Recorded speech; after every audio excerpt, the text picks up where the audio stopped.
Hello, boys and girls. I am Sister Felicia. Welcome to Carmack's Bible Story Time. Let's get comfortable, let's get cozy, and if you have your Bible, go and grab it.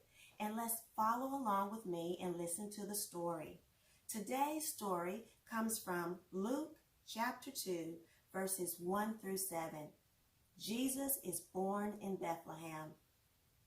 And it came to pass in those days that there went out a decree from Caesar Augustus that all the world should be taxed. And this taxing was first made when Quirinius was governor of Syria. And all went to be taxed, everyone into his own city. And Joseph also went up from Galilee, out of the city of Nazareth, into Judea, unto the city of David, which is called Bethlehem, because he was of the house and lineage of David, to be taxed with Mary, his espoused wife, being great with child. And so it was that while they were there, the days were accomplished that she should be delivered. And she brought forth her firstborn son, and wrapped him in swaddling clothes, and laid him in a manger, because there was no room for them in the inn. So now let's take a moment to discuss what happened in this story. One of the first points that I have is that Augustus' official order went out in God's perfect timing. Palestine was under the rule of the Roman Empire, Caesar Augustus. The Jews were not required to serve in the Roman army, but they could not avoid paying taxes. My second point is God is in control. The Romans did not recognize their limitation. Joseph complied with the Roman order to make a long trip to pay his taxes.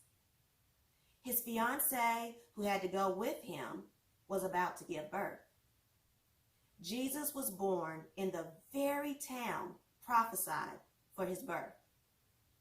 Joseph and Mary were both descendants of David, and the Old Testament is filled with prophecies that the Messiah would be born in David's royal line. Rome made the official order just as God intended. Number 3.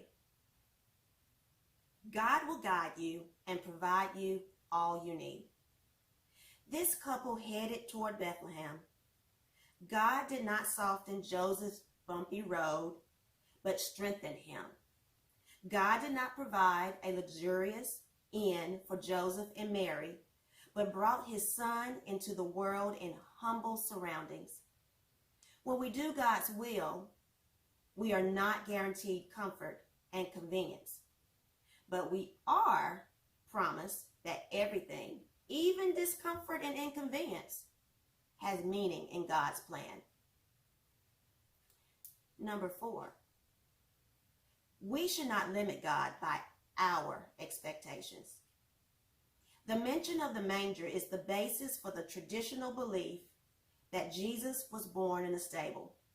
Stables were often caves with feeding troughs, carved into rock walls. The surroundings were dark and dirty. This was not the atmosphere the Jews expected as the birthplace of the Messiah King. They thought the promised Messiah would be born in royal surroundings. That is why we should not limit God by our expectations. He is at work wherever he is needed in our sin-darkened and dirty world. Number 5. Our first picture of Jesus is as a baby in a manger. It must not be our last. This tiny baby grew up, died for us, went to heaven, and will one day return for the ones who have been obedient. Christ will rule the world and judge all people according to their decisions about him. How do we relate this lesson to the world we live in today? just like Joseph. Live each day by faith, trusting that God is in charge. Make sure you do not underestimate God. We are not guaranteed comfort and convenience, but God will guide you and provide all you need, just like he did for Joseph and Mary. I hope you have enjoyed our Bible story time. I hope to see you back again. Bye.